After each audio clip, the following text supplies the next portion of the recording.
Welcome everyone, it's David here from Kinetyca. We have here the 10th podcast, the 10th Kinetyca GTM podcast, and we invited Jack Boulter. He is an account executive ZeroBounce, and everyone there in the GTM space knows ZeroBounce is one of the big email verifiers. So, Jack, how are you doing? Yes, I'm good. Thanks, David. Thanks for having me. How are you today? I'm doing fantastic. Thanks for taking the time and chatting with me. So, you're in London, right? Or London, Yeah, or I'm how do based you say it, like in British way? London. Yeah, Islington, North London. For those of you that know. I see. I heard it's very hot there these days, huh? Yes, sunny London, which makes a change from usual. Yes, exactly. Like every time when I'm in Britain, it's raining, but I mean it depends. It depends actually, like really the area. I think London is a bit better than a few other places actually. So yeah, Zero Bounce, one of the big email verifiers out there. So tell us a little bit about what do you do actually on a day-to-day basis like that Zero Bounce. Yeah, so for people that don't know, ZeroBounce is primarily an email validation platform. So that's cleaning up emails, cleaning up email data. But also we're a deliverability platform. So we now have the ZeroBounce One subscription, which includes a whole suite of deliverability tools like email warm up, inbox placement tests, email server tests. So everything up to the point of landing in the inbox to actually help make sure that the emails you're sending out are landing in the inbox rather than bouncing or going into the spam folder. So obviously there's two main things with the validation.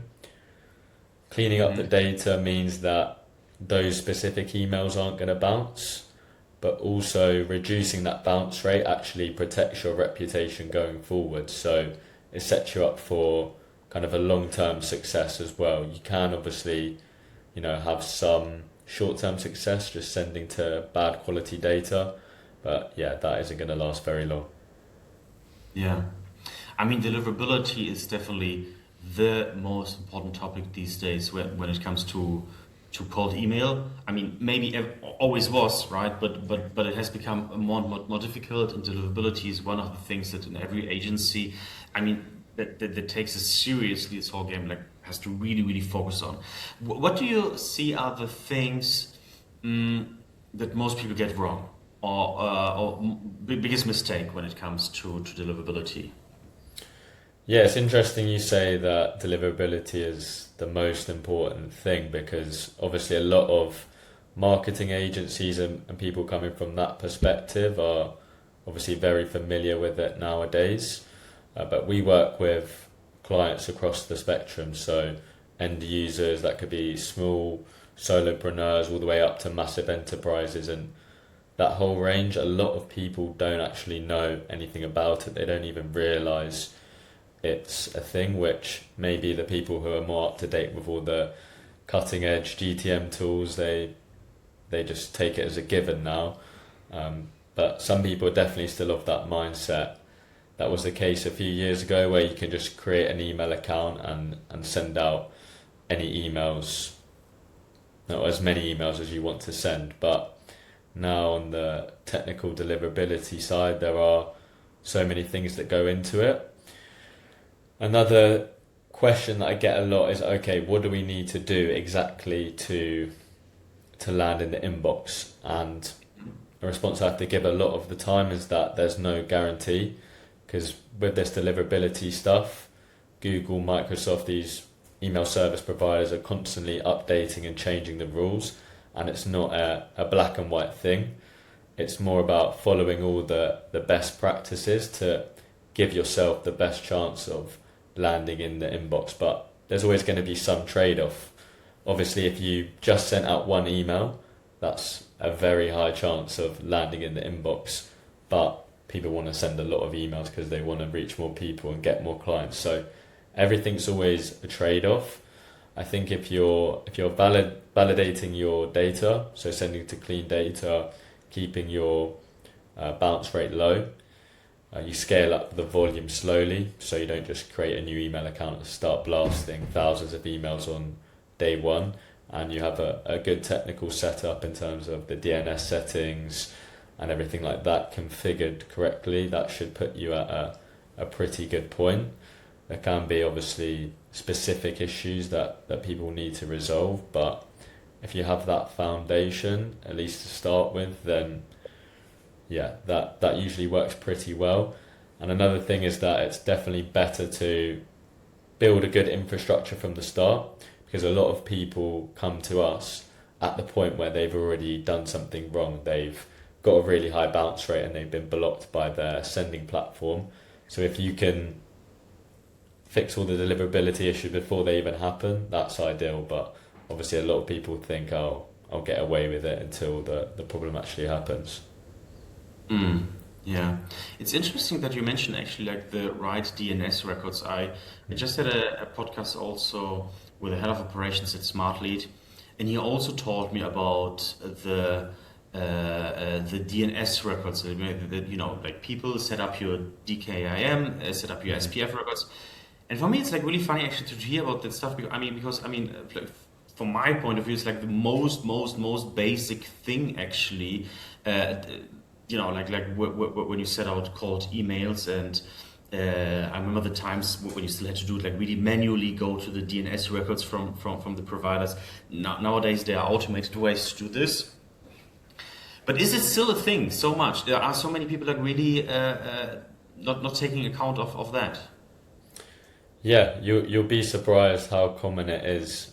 Like I said, people from more of a marketing agency, GTM persuasion are probably doing that stuff, but a lot of the people that are our clients and the people that are actually sending out marketing emails, cold emails, any sort of outreach, they'll be from the marketing team, sales team.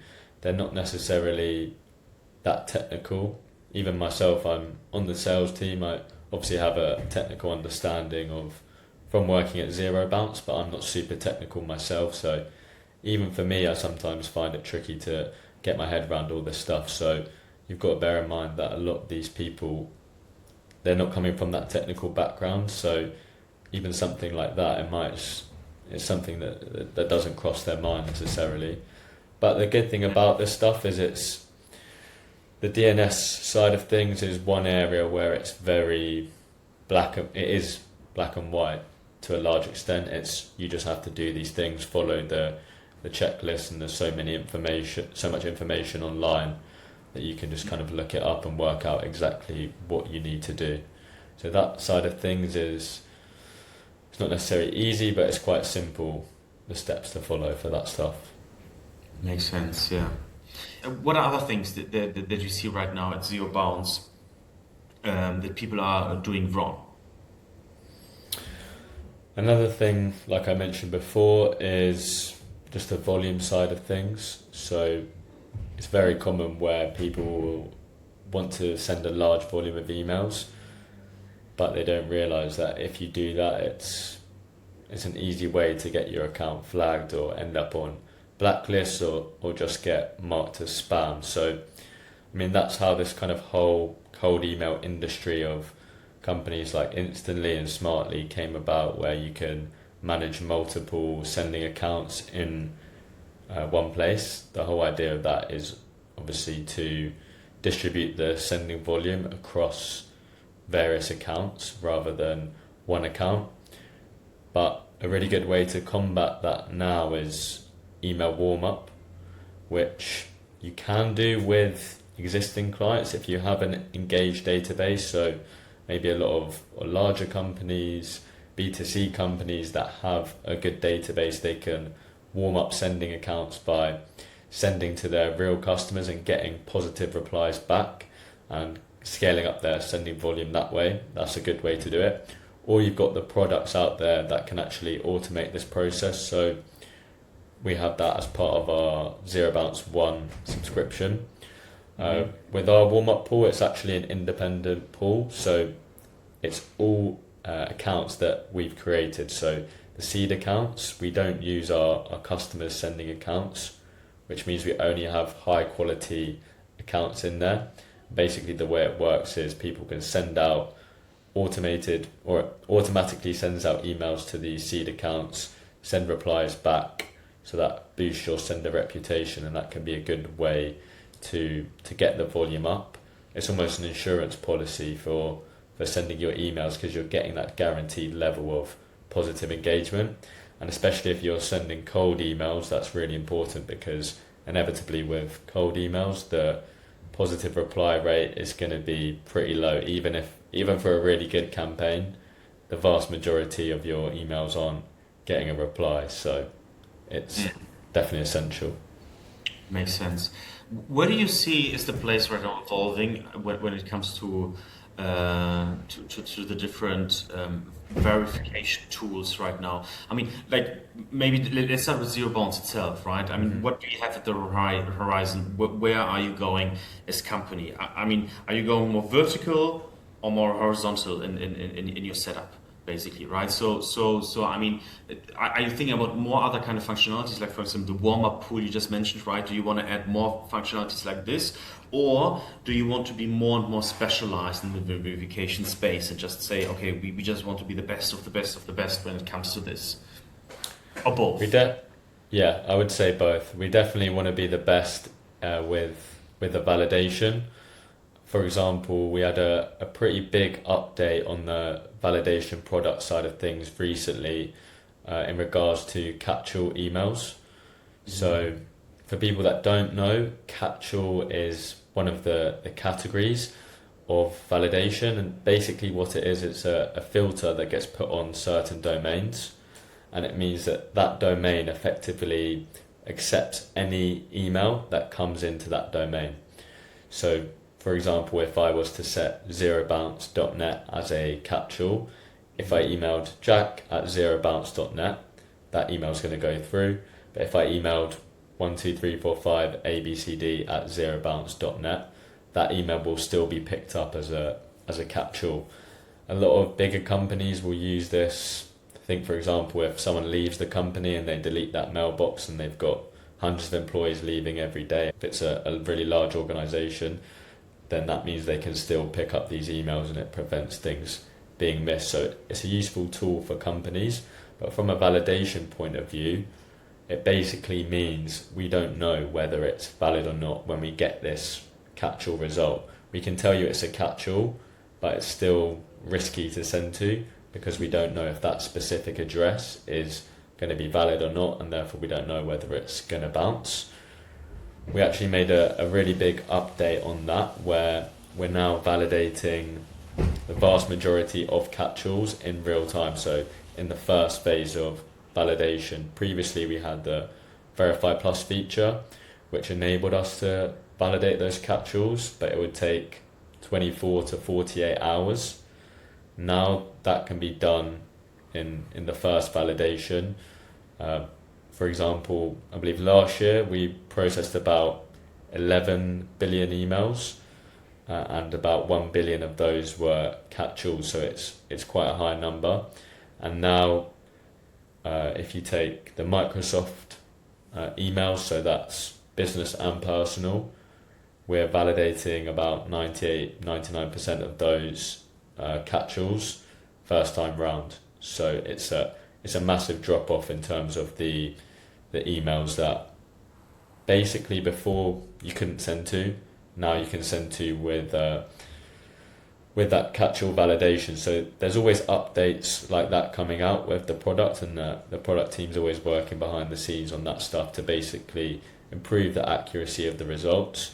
But it's always it's an ever-changing landscape, so I'm sure new things will develop, and we'll have to develop new products and solutions for that.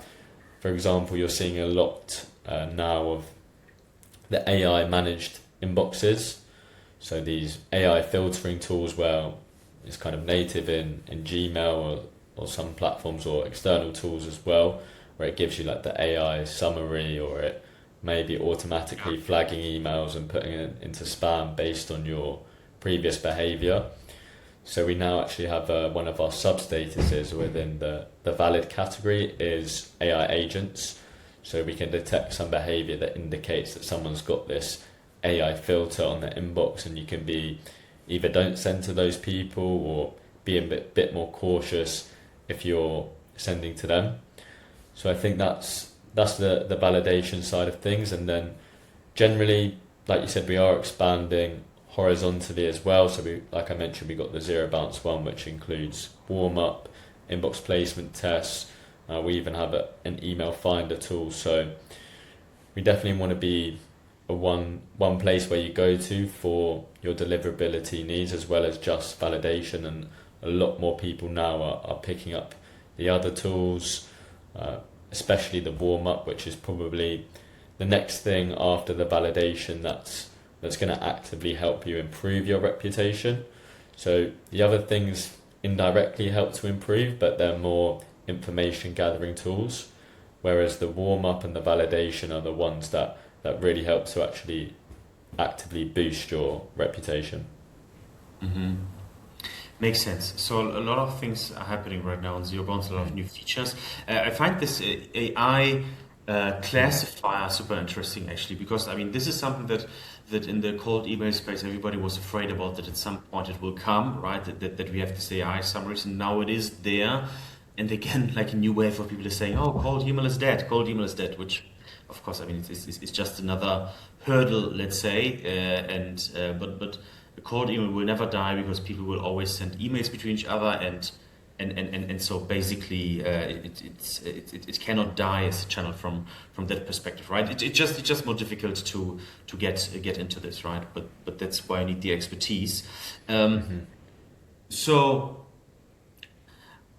what I think would be interesting for many people out there is, like, when it comes to verification, validation, when somebody's not really super technical, they will just say, well, okay, there are many tools that verify and validate.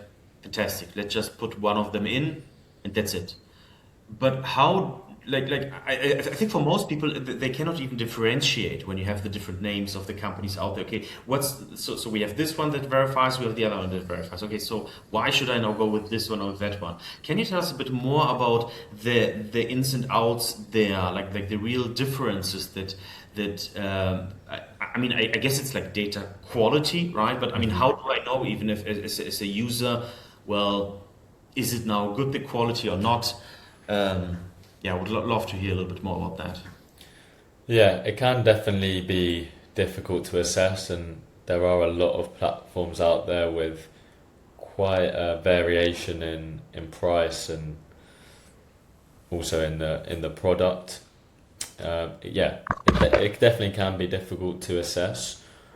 What I usually recommend is running tests, so run the same list through multiple platforms. Like you said, even then it can be difficult for people to actually tell, okay, I've run the test, this one said 10% valid, this one said 90% valid. How do I know which one is correct? Well, you can look at data. Yeah, you can look at data that you've got. So emails that you've sent to previously, okay, these ones went through, or maybe these are our active email accounts, so we know that they're valid.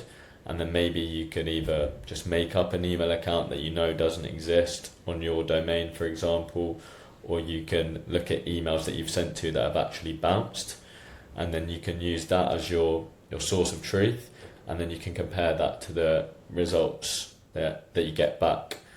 Sometimes something that can throw people off actually is the granularity of data that certain platforms give back versus others, where some just give a very simple result, valid, invalid, or good or bad, or valid, invalid, risky, whatever it is. Whereas some other platforms, ZeroBounce included, we give quite a high level of granularity with a lot of different status codes and sub-statuses.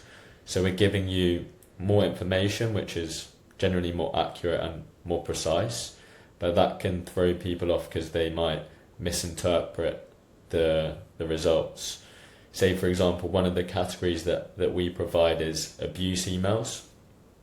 So what an abuse email is someone that marks a lot of emails as spam. So technically it's a valid email, but that person is very sensitive to receiving emails and they tend to mark it as spam. So Love it. if they're That's a if great they're an question. it's a very useful thing, especially from a cold email point of view. You probably don't want to send to those ones. But on the other hand, if they're an existing customer of yours, or you've got a specific reason where they've asked to receive that email, or you know that they'll definitely want to receive it, then you might still want to send to them. However, if you're comparing the results, you might see, okay, you know that this email is valid. We marked it as abused. Someone else marked it as valid. Technically, it is valid. So you might think that they're correct, and abuse could be interpreted as similar to invalid, if that makes sense. So there can definitely be some confusion that comes up with the granularity of the results. And that's why we obviously have a sales team, a support team that can guide people through actually understanding and interpreting the results and running these tests.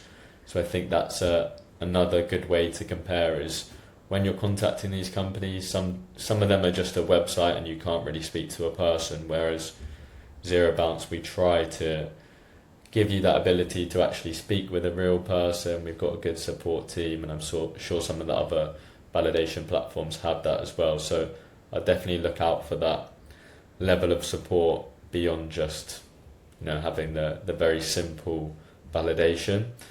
And then obviously for larger companies or certain industries that need to take this side of thing more seriously, there's the whole security and compliance and data aspect. When you're giving over your email data, that can be a very serious thing for certain industries or larger companies, and they need to make sure you have the relevant security accreditations. You can go through those sort of processes. So in that case, the validation platforms that have those things in place would definitely be an advantage.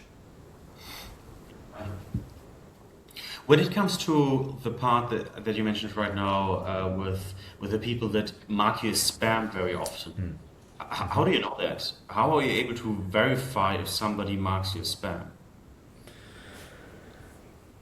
I believe that some proprietary Oh, methods some in that. special magic here at It ZeroBounce may that you be cannot talk about.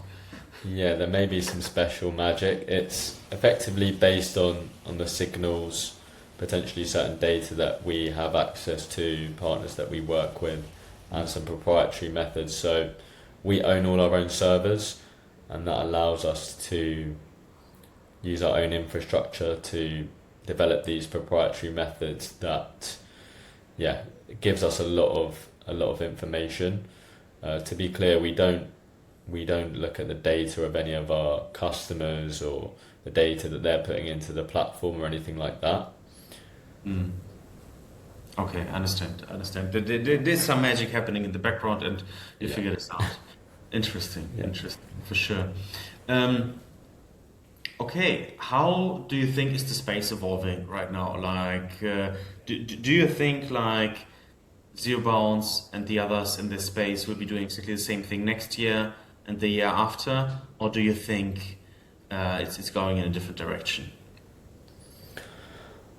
I think in terms of the validation itself, that's not going anywhere, but the ins and the outs of the product are definitely constantly evolving. That's just the nature of these things.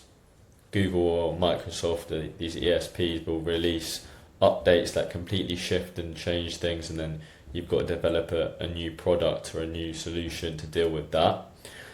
So I don't think the validation product itself will go or not be required, but definitely the technical behind the scenes of how it works and the results that we give back, they're always changing. Like, for example, with this AI agent category or the substatus, a few years ago that wouldn't have been a thing, that wouldn't have been needed. And same with a lot of the other substatuses that get released over time as things develop. Same with the update with the catch-alls, that's obviously a big update, and I'm sure in the future there might be another update that makes things more accurate. Obviously the warm-up is a product that's become a lot more prominent recently. Again, I think only a few years ago that didn't even exist as a concept. I'm not sure where it first started. in terms of automating that process. But I think people have used it for a while in terms of warming up your own audience, but automating that process and turning it into a product or a service, I think is relatively new. So maybe there's a new product or service that will become a lot more popular, a lot more necessary, that we don't even know it exists right now. Maybe something to do with the AI agents, how if more and more people start using those to manage their inbox, there might be a certain thing you have to do to make sure the AI summary is good so the person actually receives it and that sort of thing, or tailoring the emails to that.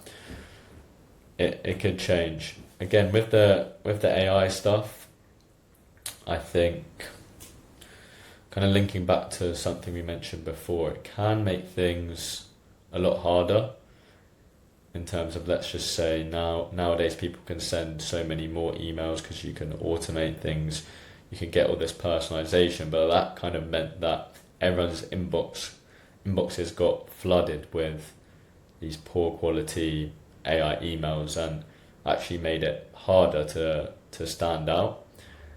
But you can flip that on its head and make that an advantage as well, because if you can write a really good email, it stands out from the crowd even more.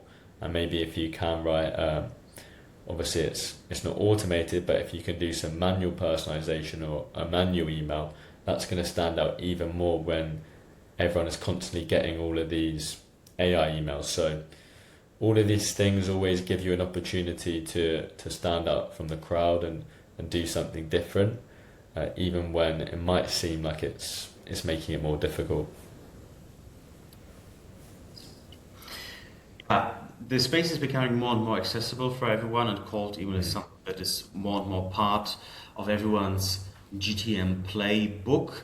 But at the same time, you have many more additional complexities, right? Like the ones that you mentioned, that when we reach out now to certain people, or when we reach out to our market in general, there are so many more data points that we can look at in order to see if we actually arrive or not arrive, right? And I find it actually like really funny when I talk with clients sometimes, and they say to me, well, but I used my tool and I just got an Apollo subscription and I get an 80% open rate. So yeah, I mean, first of all, you should not track the open rate at all, right? Number two, this 80% is just a lie. It's simply not true, because it's not possible, and because of the way how this gets tracked, the whole Apple universe, how in Apple they're basically opening up the emails by themselves, right? So I mean, it's sometimes really tricky here because people really don't know what they don't know, right? I mean, it's like, I mean, obviously this applies to every discipline in a way, right? Everything in GTM and sales, but here it's even more in a way because it's so technical, it's so confusing, like the holes in and out, the whole in and outs behind it that you don't realize this. And if somebody is able to give you just, let's say, 20% or 30% more of a deliverability, this can amp up your replies and your positives so much. Right, but you don't think about these things. You just think about, okay, I have to create the best message in the world, and of course that's important. But if it doesn't get delivered, then so what? Right? Yeah, exactly. The deliverability is just a way to facilitate all that work. Like you said, if you're putting all that work into writing the perfect message and finding the perfect people at the right time to reach out to, but it doesn't go through, then there's no point. So you can see how people miss out the step because all of that other stuff seems more important, but this also needs to be the foundation, because without it, then everything else is just a waste of time. So it's, again, like you said, if you're not technical, then it can be quite difficult to get your head around it, but it's something that does need to be done. I think you can get caught up in the weeds with it, but you can also keep it simple. Like I always say to people that I'm speaking with that are from a less technical background, if you want to keep it simple, for example, you can just take the valid emails, so run it through a validation platform, get the valid emails, and those are the ones that are safe to send to. So if you want to boil it down to the most basic, simple thing. That's what Yeah. it is. Those other details are there if you want to go through that, and you can get like a small percentage extra advantage, or if you want to analyze the data a lot more, you do have that option. But if you're someone who just doesn't want to get technical and wants to keep it simple, you can just get the valid emails, connect the warm up, it's all done for you. You don't have to worry about it. That stuff's just running in the background and you don't have to think about it. A lot of people want to manage it that way, and then they know that that stuff's working and they can just focus on the, finding the right people, the messaging, all that side of things. That's a bit more enjoyable. Yeah. This brings me actually to the last point, the last question that I would have here is, so for the people out there that just want to improve their results in cold email, right, and the results deliverability, what would you say are the first thing that they should look at right now? Like, let's talk specifically to people that maybe are not the most, advanced in the whole space. What are the first things that they should be thinking about? First one I would say is the infrastructure. So without getting too complicated, check that your DNS records are set up, check that your email accounts are configured correctly, check that you're not on any blacklists. So those basic things that you can do. If you don't know anything about that, you can just look it up, ask ChatGPT what you need to do, ask Claude, whatever AI you want to choose, and you'll pretty much find a step-by-step guide. There's a lot of resources on ZeroBounce's website. There's a lot of resources out there where you can check what you need to do, the DNS settings like we said before. So checking that sending infrastructure, and the good thing about that, it's effectively once you've done it once, it's set up and you don't need to touch it again. So take the hour or so that it takes to do that. Secondly, make sure that the data you're sending to is clean, so run it through a validation platform, and again, if you want to keep it simple, just send to the valid emails. They're the ones that are going to go through, keep the bounce rate low. And third thing is make sure you're warming up your account. So especially when you're creating a new account, don't just start sending emails straight away. You want to warm up before you send any cold emails out, and then keep that warm up running in the background. Like I said, it can be with existing customers if you do have an engaged customer database already, or you can use a warm up product. Yeah, these are the basics that everybody definitely has to think about. Thanks for pointing this out again here. So thanks, Jack. Thanks for taking the time to learn more about email validation. Cool, no problem, David. Thanks for having me. Fantastic. And for the viewers out there, thank you for listening in and for your interest here in this topic. Hope you could learn one thing or two about deliverability, email validation, and cold email. And if the topic is interesting for you to learn more, take a look at the website, take a look on LinkedIn and the other podcasts that we have. Thanks, all the best, bye.